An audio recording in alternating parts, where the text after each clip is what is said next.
Hello guys, in today's video we got some new footage from the Division 2 with the Dark Zone, the Rogue system and the new PvP game modes. Also, I have played the Division 2, so a lot of things I already know about and some things that I'm finding out for the first time. So let's go into the video. So as we already knew about, we've got 3 Dark Zones, and in each Dark Zone there'll be like audio recordings and echoes, basically, to expand on some backstory. Unlike Division 1, where as soon as you got to Manhunt level 1, there's a 5-stage Manhunt. Now it's progression from going disavowed and into Manhunt. Also, moving on to other means of going rogue. So supply drops and Dark Zone chests. Instead of like opening them up with keys or open them up to show your squad, you can open them up and hack into them, so therefore that will result in you going rogue. The SHD terminals, what you hack, is basically a trail.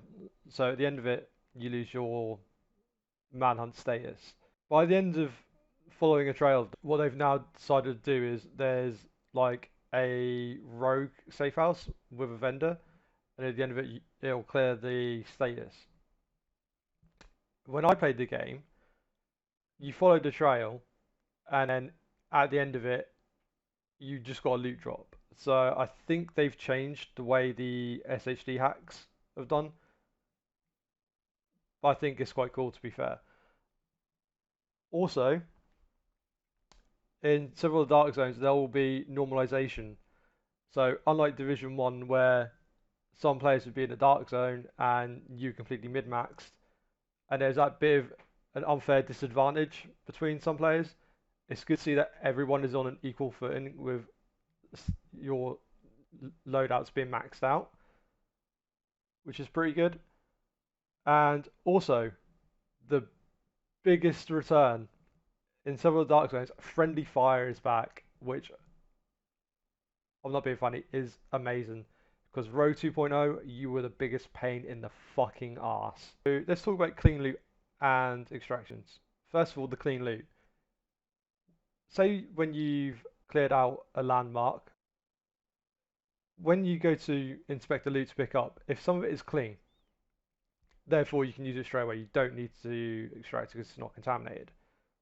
However, extractions, because the foliage of the grass is quite high, if you're hiding behind a wall, it's really good concealment, especially now we've got friendly fire back. So there will be some good ways of laying an ambush against other players, which I think is pretty good. You know, adds a bit more of a tactical team dynamic if you want to play in a team, or if you're solo, then, you know, being a lone wolf, stalking other players, then attacking them to hijack their loot, fair play. I think it's pretty cool. And finally, organised PvP. At launch, the Division 2 will have skirmish and domination. Hopefully, domination isn't too much of the same as Last Stand's version of it, where we had a lot of NPCs that got in the way from the PvP action. So that's 2 game modes at launch, and apparently we've got 3. And I'm thinking the next one is Team Deathmatch. But I think overall, the fact that we're getting 2 game modes at launch and a better Dark Zone experience, I think PvP in Division 2 is going to be so much better than what we've had in the Division 1. And that's the video, guys. I'm going to add the trailer at the end, so if you haven't seen it, it's there. So thanks for watching, and I'll see you in another video.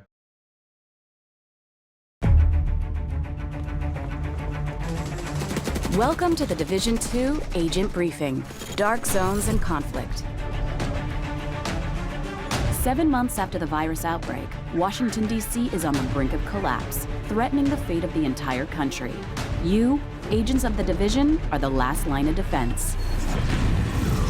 At launch, the Division 2 will offer a realistic and immersive experience, including an accessible range of online multiplayer activities across 3 new Dark Zones and Conflict, our organized PvP modes. After attempts to eradicate the virus failed, quarantined areas quickly formed and an insufficiently tested chemical was deployed, DC-62. The results were devastating. DC-62 proved to be just as lethal and left a path of desolation across concentrated areas of the city. DARKZONE, the Division's intense mix of PvP and PvE, is returning. The DARKZONE is a unique environment filled with rewards, where anything can happen and no one can be trusted. Agents will now be able to access 3 different dark zones, each with its own distinct environment, landmarks, and challenges, and with up to 12 players sharing the same zone. The 3 different dark zones host a wide variety of environments and gameplay, providing players with a renewed experience and different challenges every time they play. The walled-off dark zones have remained untouched by scavengers, leaving these areas filled with high-level equipment. But some of these items are toxic and will need to be extracted before they can be used. Agents can obtain equipment by clearing landmarks, taking down enemy factions, or securing supply drops, but also by embracing new ways to play as they turn against other agents. This is classified as going rogue. Rogue agents can now lockpick supply crates, steal other agents' contaminated gear before extraction, and hack SHD terminals to obtain valuable resources. But some still prefer a more radical approach, at the risk of becoming a target of their own.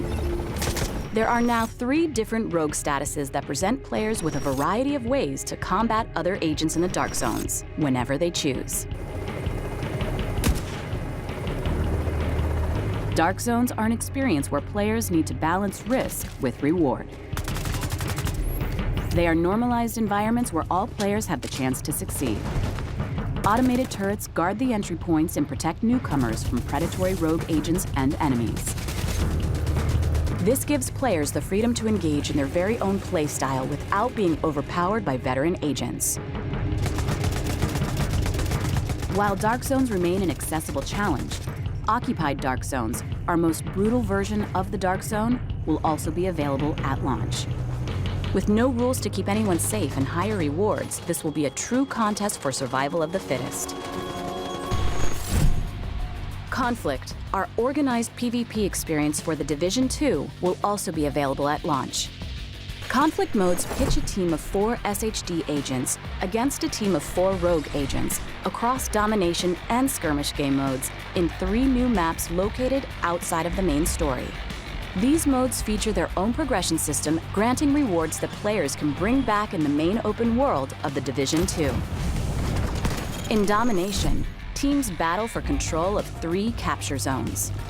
Stay in the zone with your team, or perform special actions to keep scoring and deny the zone to the opposing team, using your skills and agent toolbox wisely.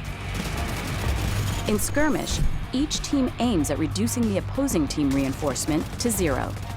This mode supports intense and highly tactical engagements where communication is the key to victory when aiming for the top of the leaderboard. The Division 2's Conflict and Dark Zones experience will continue to evolve as part of our commitment to post-launch, and players can look forward to new areas and new modes in the coming months. You will decide how you will want to achieve your mission, as a team or standing alone.